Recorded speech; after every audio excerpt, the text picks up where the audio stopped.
Now on to our first topic, GPT advancements. Yeah, there was some big news coming out of the Worldwide Development Conference that ChatGPT is going to be integrated with Siri now. Really, that's very interesting considering where Microsoft was with ChatGPT. They started this whole thing.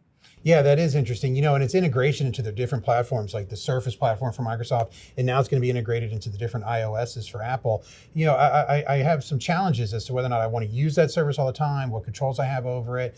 But the story comes to mind of, somebody using it, and depending on the way they speak and their dialect and their dictation, if this is now in the hands even more so of the general population, are people going to get responses back and get the results back that they want if they don't say things clearly and concisely to these services? But the thing that we really have to think about is if we don't use these services, we won't be able to train them the right way. You got to think about this is the expansion of the way that we use things. So we're constantly training things. But that does mean that it has personal information. That is one way of looking at it. But, now do you have to educate everybody to understand that if you say, hey, Siri, I take this amount of medication, and now I need to make sure that this stuff doesn't conflict with each other. And I also need you to set up reminders for me to take my medication on a daily basis.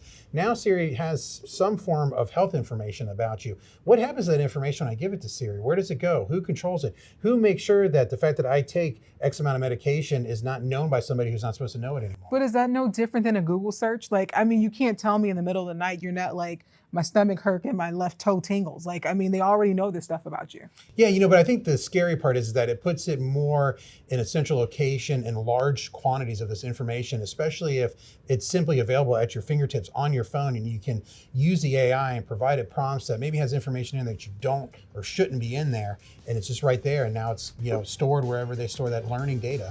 Well, let's see what ends up happening.